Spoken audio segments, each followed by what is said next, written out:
Operating system computer সায়েন্সের একটা খুবই ইম্পর্ট্যান্ট টপিক। তো আজকে আমরা অপারেটিং সিস্টেম কোর্সটা শুরু করতে যাব। আজকে আমরা মেইনলি ইন্ট্রোডাক্টরি কিছু বেসিক জিনিস দেখব। তো শুরু করা যাক।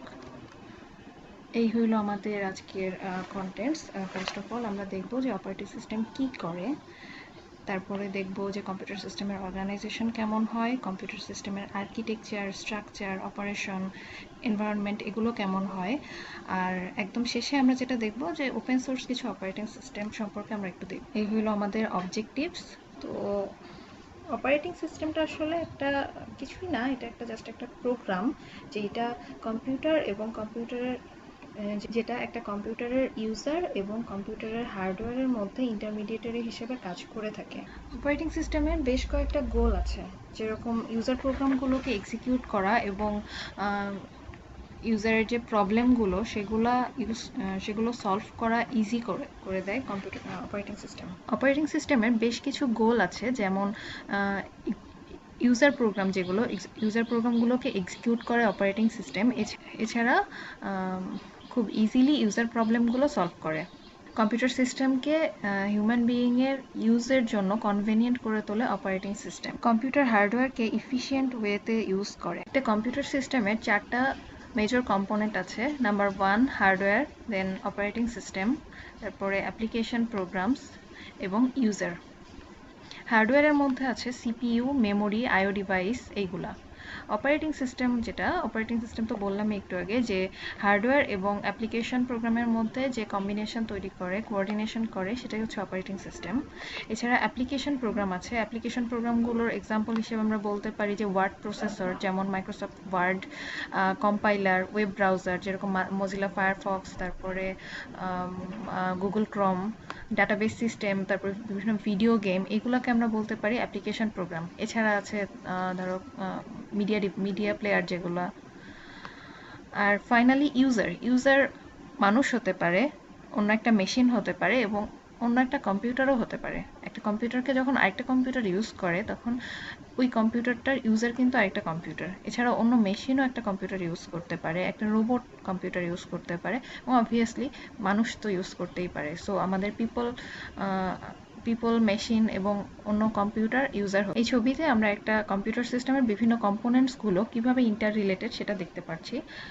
কম্পিউটার হার্ডওয়্যারের সাথে ডিরেক্টলি ইন্টার রিলেটেড হচ্ছে অপারেটিং সিস্টেম, এবং অপারেটিং সিস্টেমের সাথে সিস্টেম এবং অ্যাপ্লিকেশন প্রোগ্রামগুলো রিলেটেড। এবং যখনই কোনো একটা সিস্টেম বা অ্যাপ্লিকেশন প্রোগ্রাম কম্পিউটার হার্ডওয়্যারকে অ্যাক্সেস করতে চায় তাকে অবশ্যই অপারেটিং সিস্টেমের মধ্যে দিয়েই যেতে হয়। এখন কোয়েশ্চেন হচ্ছে যে অপারেটিং সিস্টেম কি করে, অপারেটিং সিস্টেমের কাজ কি? এটা আসলে বিভিন্ন পয়েন্ট অফ ভিউ থেকে দেখা যায়। যেরকম ইউজার কি চায়, ইউজার চায় যে যাতে একটা কম্পিউটার ইউজ করা ইজি হয়। ইউজার কিন্তু রিসোর্স ইউটিলাইজেশনের ব্যাপারে কোনো কিছুই কেয়ার করে না, সে চায় যে সে যেন ইজিলি ইউজ করতে পায়। যেরকম আমরা যখন উইন্ডোজ ইউজ করি, আমাদের কাছে উইন্ডোজ আর লিনাক্সের মধ্যে কেন উইন্ডোজ ভালো লাগে, কারণ উইন্ডোজের যে ইন্টারফেস সেটা আসলে ইউজ করা ইজি। কিন্তু মেইন ফ্রেম বা মিনি কম্পিউটারের মতো যে শেয়ার্ড কম্পিউটারগুলো আছে সেগুলো কিন্তু চাইবে যে সব ইউজারদের হ্যাপি রাখতে, কারণ ওখানে একাধিক ইউজার থাকে এবং সব এরকম যেন না হয় যে একজন ইউজার সব রিসোর্স ইউটিলাইজ করতে পারছে কিন্তু অন্য ইউজাররা রিসোর্সের কোনো সিরিয়াল পাচ্ছে না। এরকম হলে কিন্তু সেই অপারেটিং সিস্টেম চলবে না। আবার ওয়ার্কস্টেশনের কথা যদি বলি, ওয়ার্কস্টেশনের কিন্তু ডেডিকেটেড রিসোর্সেস আছে, কিন্তু তারা সার্ভার থেকেও বিভিন্ন শেয়ার্ড রিসোর্স ইউজ করে থাকে। আবার আমরা যদি হ্যান্ডহেল্ড কম্পিউটারের কথা বলি, হ্যান্ডহেল্ড কম্পিউটারগুলোতে রিসোর্স অনেক কম থাকে, যার কারণে একটা অপারেটিং সিস্টেম যদি সেই পোর রিসোর্সকে ফুললি অপটিমাইজ করতে পারে, ইউজ করতে পারে এবং ব্যাটারি লাইফ যদি ব্যাকআপ দিতে পারে, সেক্ষেত্রে সেই অপারেটিং সিস্টেমটাকে আমরা ভালো বলতে পারি। দ্যাট ইজ, সেক্ষেত্রে অপারেটিং সিস্টেমকে ওই যে খুব অল্প রিসোর্স সেটা দিয়ে অপটিমাইজ করতে হচ্ছে এবং ব্যাটারি লাইফকে এক্সটেন্ড করার ট্রাই করতে হয়। আবার কিছু কম্পিউটার আছে যে কম্পিউটারগুলোতে সেরকম কোনো ইউজার ইন্টারফেস নাই, যেরকম এমবেডেড যে কম্পিউটারগুলো বিভিন্ন ডিভাইসে থাকে বা অটোমোবাইল যে ডিভাইসগুলো, এগুলোতে কিন্তু কম্পিউটারের জন্য খুব একটা ইউজার ইন্টারফেস থাকে না। As a resource allocator operating system সবগুলো রিসোর্সকে ম্যানেজ করে এবং যখন কনফ্লিক্টিং কোনো রিকোয়েস্ট আসে, দ্যাট ইজ একই রিসোর্সের জন্য একাধিক ইউজারের কাছ থেকে যখন রিকোয়েস্ট আসে তখন ইফিশিয়েন্ট এবং ফেয়ার ওয়েতে সেই রিসোর্সগুলো অ্যাসাইন করে। আবার as a control program operating system সবগুলো প্রোগ্রামের এক্সিকিউশনকে কন্ট্রোল করে এবং যে কোনো প্রকারের ইরোর অথবা ইমপ্রপার ইউজকে প্রতিহত করে। অপারেটিং সিস্টেমকে অনেক সময় কার্নেলও বলা হয়। কার্নেল হচ্ছে যে প্রোগ্রামটা সব সময় কম্পিউটারের মধ্যে চলতে থাকে।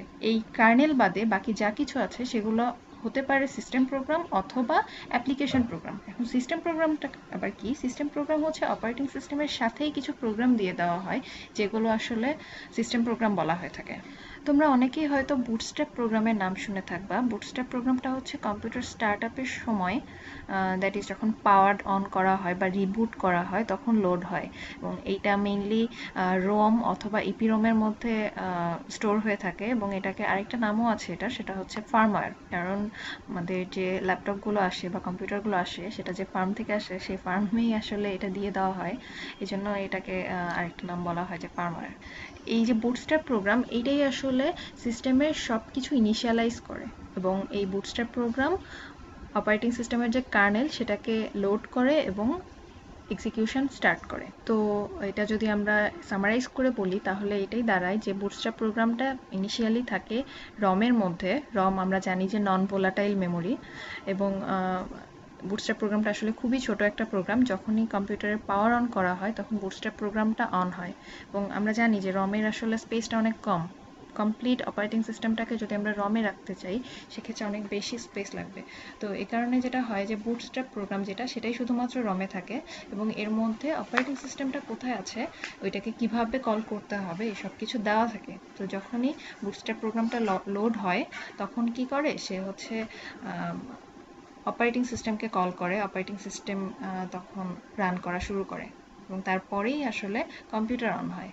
একটা কম্পিউটার সিস্টেমে এক বা একের বেশি সিপিইউ থাকে, কিছু ডিভাইস কন্ট্রোলার থাকে এবং ডিভাইস কন্ট্রোলারগুলোর মধ্যে বাস কানেকশন থাকে, কমন বাস কানেকশন থাকে এবং এছাড়া কিছু ডিস্ক কন্ট্রোলার থাকে, ইউএসবি কন্ট্রোলার থাকে। ডিস্ক কন্ট্রোলার, ইউএসবি কন্ট্রোলার এগুলোকে আমরা ডিভাইস কন্ট্রোলার বলতে পারি। এছাড়া গ্রাফিক্স অ্যাডাপ্টার থাকে, মনিটর যেটা থাকে মনিটরটা গ্রাফিক্স অ্যাডাপ্টারের সাথে কানেক্টেড থাকে। আর ইউএসবি কন্ট্রোলার হচ্ছে তোমার ইউএসবি যে কেবলগুলো থাকে সেগুলোর ইউএসবি পোর্ট যেগুলো থাকে সেগুলোর সাথে মাউস, কিবোর্ড, প্রিন্টার এই টাইপের পেন ড্রাইভ এই জিনিসগুলোকে কানেক্ট করা যায় এবং ডিস্ক কন্ট্রোলারের সাথে ডিস্ক যেটা ডিস্কের ডিরেক্ট কানেকশন থাকে। আর এখানে মেমোরি বলতে বোঝাচ্ছে র্যাম বা মেইন মেমোরি। এটার সাথে CPU, disk controller, USB controller, graphics adapter সব কিছুই কানেক্টেড। ইনপুট আউটপুট যে ডিভাইসগুলো আছে আর সিপিইউ এই দুইটা জিনিস অ্যাট এ টাইম কনকারেন্টলি চলতে পারে। প্রত্যেকটা ডিভাইস টাইপের জন্য একটা স্পেসিফিক ডিভাইস কন্ট্রোলার থাকে এবং প্রত্যেকটা ডিভাইস কন্ট্রোলারের নিজস্ব লোকাল বাফার থাকে। মেইন মেমোরি এবং লোকাল বাফারের মধ্যে ডাটা ট্রান্সফার কন্ট্রোল করে সিপিইউ। যখনই একটা অপারেশন শেষ হয় তখন ডিভাইস কন্ট্রোলার সিপিইউকে সেটা ইনফর্ম করে আর এটা করে একটা ইন্টারাপ্ট কল করার মাধ্যমে। ইন্টারাপ্ট হচ্ছে এমন একটা ফাংশন যেটা ইন্টারাপ্ট সার্ভিস রুটিনের কাছে কন্ট্রোলটাকে ট্রান্সফার করে দেয় এবং এটা করে একটা ইন্টারাপ্ট ভেক্টরের মাধ্যমে। এই ইন্টারাপ্ট ভেক্টরটা সব সার্ভিস রুটিন যেগুলো আছে সেগুলোর অ্যাড্রেসটাকে স্টোর করে রাখে। ইন্টারাপ্ট আর্কিটেকচারকে অবশ্যই ইন্টারাপ্ট ইনস্ট্রাকশনের যে অ্যাড্রেস সেই অ্যাড্রেসটাকে স্টোর করে রাখতে হবে। ট্র্যাপ বা এক্সেপশন হচ্ছে kind of software generated interrupt. এইটা কোনো ইররের মাধ্যমে হতে পারে অথবা ইউজার রিকোয়েস্টের মাধ্যমে হতে পারে। অপারেটিং সিস্টেম আসলে ইন্টারাপ্ট ড্রাইভেন। একটা ইন্টারাপ্ট যখন হয় তখন কন্ট্রোল যেটা আছে কন্ট্রোল ইন্টারাপ্ট ভেক্টরের মাধ্যমে একটা যে টাস্ক সেটা থেকে আরেকটা টাস্কের কাছে চলে যায়। আমাদের অপারেটিং সিস্টেমটা সিপিইউ এর যে স্টেট সেটাকে রেজিস্টার এবং প্রোগ্রাম কাউন্টারের মাধ্যমে স্টোর করে রাখে। প্রধানত দুই রকমের ইন্টারাপ্ট হতে পারে, একটা হচ্ছে পুলিং আর আরেকটা হচ্ছে ভেক্টর ইন্টারাপ্ট। যখনই কোনো একটা ইন্টারাপ্ট হয় তখন সেটা পোলিং হলো বা ভেক্টর ইন্টারাপ্ট হলো সেটার উপর বেস করে সেপারেট সেগমেন্ট অফ কোড আসলে রান হয় এবং এটাই ডিটারমাইন করে যে কী টাইপের অ্যাকশন নেওয়া হবে এই যে ইন্টারাপ্ট এটার বেসিসে।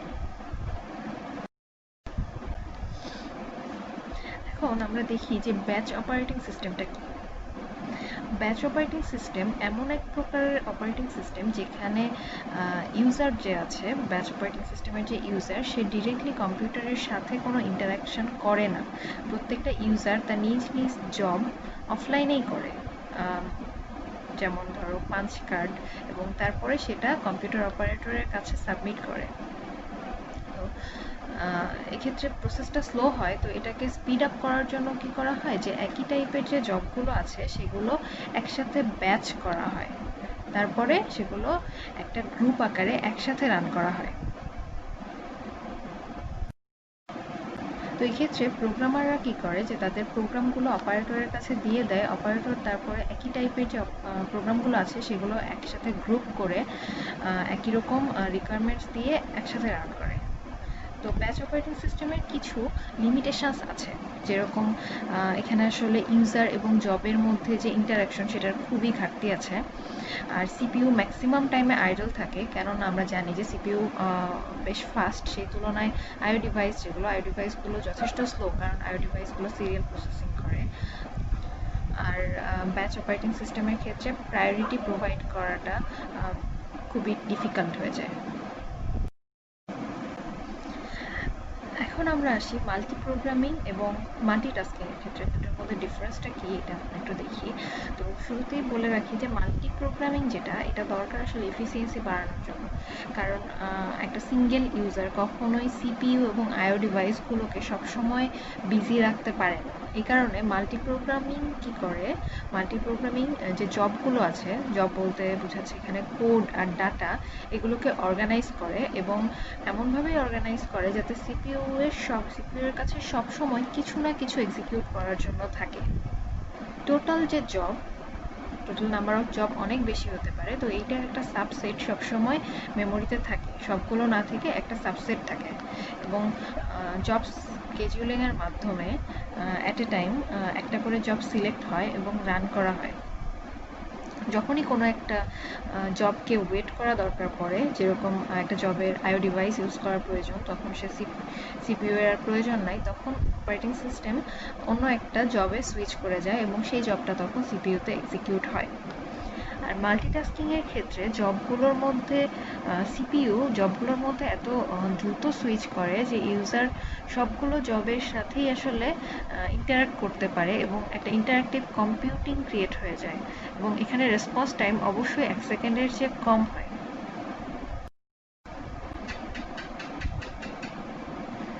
এই যে প্রসেসরের যে টাইমটা, এটা মাল্টিপল ইউজারের মধ্যে সাইমultaneously শেয়ার হচ্ছে, এই সিস্টেমটাকে বলা হয় টাইম শেয়ারিং। এই ছবিতে আমরা একটা মাল্টি প্রোগ্রাম সিস্টেমে কিভাবে জবগুলো তাদের মেমোরি ক্যাপচার করে থাকে এটা দেখানো হয়েছে। মাল্টি প্রোগ্রাম ব্যাচ সিস্টেম আর টাইম শেয়ারিং সিস্টেমের একটা অন্যতম ডিফারেন্স হচ্ছে, মাল্টি প্রোগ্রাম ব্যাচ সিস্টেমে সবসময় চেষ্টা করা হয় কিভাবে প্রসেসরের ইউজটা ম্যাক্সিমাইজ করা যায়, কিন্তু টাইম শেয়ারিং সিস্টেমের ক্ষেত্রে রেসপন্স টাইমকে মিনিমাইজ করার অবজেক্টিভ থাকে, যে এক একটা ইউজারকে কত কম টাইমে রেসপন্স দেওয়া পসিবল। রিয়েল টাইম এমবেডেড সিস্টেমকে বলা হয় সবচেয়ে প্রিভ্যালেন্ট ফর্ম অফ কম্পিউটার্স। এটা খুবই কনসিডারেবল। এটার অবশ্যই একটা স্পেশাল এবং লিমিটেড পারপাস থাকে, এবং রিয়েল টাইম অপারেটিং সিস্টেম কিছু কিছুর মধ্যে অপারেটিং সিস্টেম থাকে, যেটা আবার কিছু কিছু কাজ থাকে যেটা কোনো অপারেটিং সিস্টেম ছাড়াই করতে পারে। আর এখানে অবশ্যই কিছু ফিক্সড টাইম কনস্ট্রেন্ট থাকে।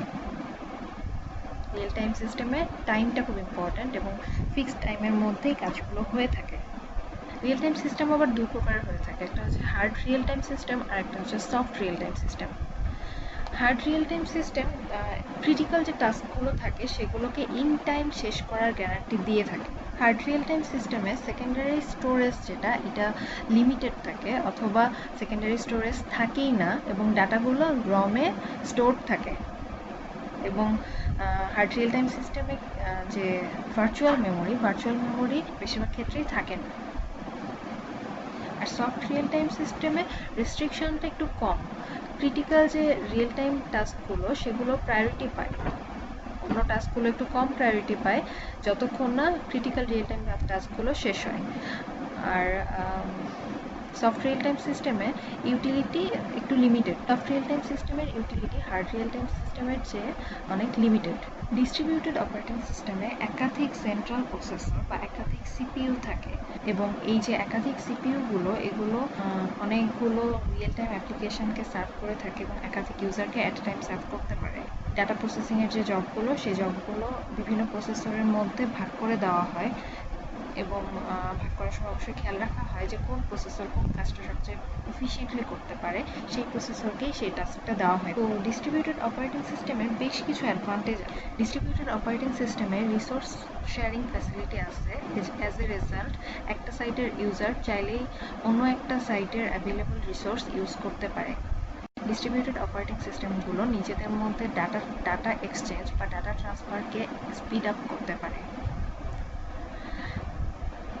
যদি কোনো একটা ডিস্ট্রিবিউটেড সিস্টেমে একটা সাইট ফেল করে, তাহলে অন্য সাইটগুলো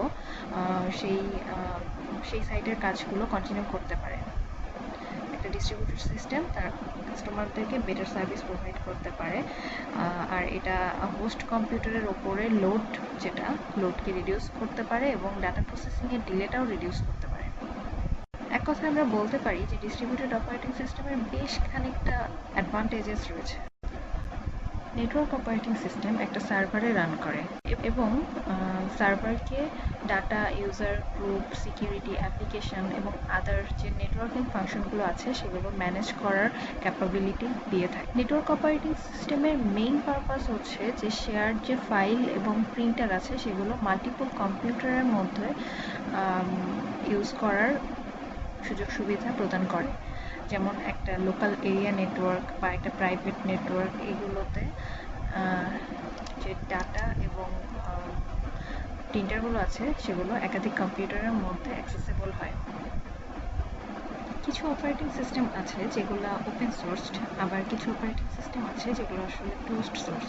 যেরকম আমরা সবাই যে অপারেটিং সিস্টেমটা ম্যাক্সিমাম ইউজ করি সেটা হচ্ছে উইন্ডোজ। তো উইন্ডোজ একটা ক্লোজড সোর্স অপারেটিং সিস্টেম, এবং এই উইন্ডোজের যে কোডিং, ব্যাকএন্ডের যে কোডিংটা আছে এটা শুধুমাত্র মাইক্রোসফটই অল্টার করতে পারে, এবং এই কোডটা কিছু সিলেক্টেড কাস্টমাররাই দেখতে পারে, লাইক বড় বড় যে কোম্পানিগুলো আছে। এছাড়া অন্য কেউ এই কোডগুলো দেখতে পারে না, কোডগুলো ওপেন সোর্স না। অন্যদিকে আমরা যদি লিনাক্সের কথা বলি, লিনাক্সের যে কোড আছে বা লিনাক্সের মতো আদার্স যে ওপেন সোর্স অপারেটিং সিস্টেমগুলো আছে, এই অপারেটিং সিস্টেমগুলোর কোড যে কোনো মানুষের জন্য ফ্রি, যে কোনো মানুষ ফ্রিতে ভিউ করতে পারে, এবং শুধু ভিউ করতে পারে তাই না, এরা চাইলেই মডিফাইও করতে পারে এবং সেটা নিজে ইউজ করতে পারে, শেয়ারও করতে পারে। শেয়ার করার জন্য আবার কিছু লাইসেন্সের প্রয়োজন হয় অবশ্যই, যেমন MIT লাইসেন্স, তারপরে GNU পাবলিক লাইসেন্স, অ্যাপাচে 2.0, এই টাইপের কিছু লাইসেন্স ইউজ করে তারা সেটা শুধু নিজে ইউজ করা তো না, আবার শেয়ারও করতে পারে। তো এটার আবার বেশ কিছু সুযোগ সুবিধা আছে, যেরকম অনেক টেক স্পেশালিস্ট যে ইউজাররা আছে তারা যে চেঞ্জগুলো করেন, যে এডিটগুলো করেন, এগুলো আবার দেখা যায় যে অনেক ক্ষেত্রেই অনেক বেশি ইফেক্টিভ, এবং এটা ফ্রিলি অন্যরাও ইউজ করতে পারে, যেটা ক্লোজড সোর্সের ক্ষেত্রে সম্ভব হয় না। আর ওপেন সোর্সে এভাবে আসলে বাগ যেগুলো আছে, বাগগুলো রিমুভ করা ইজি হয়। তার মানে আমরা বলতে পারি যে যদি অপারেটিং সিস্টেমের যে ব্যাকএন্ডের যে কোড আছে সেটাকে অ্যাভেলেবল করা যায়, অ্যাভেলেবল হয়, সেক্ষেত্রে আমরা বলবো সেটা একটা ওপেন সোর্স অপারেটিং সিস্টেম। আর যদি অ্যাভেলেবল না হয়, সেটাকে ভিউ বা এডিট করা না যায়, সেক্ষেত্রে আমরা সেই অপারেটিং সিস্টেমকে বলবো closed source operating system. Linux ছাড়াও BDS, ইউনিক্স, ম্যাক ওএস এগুলোও কিন্তু ওপেন সোর্স।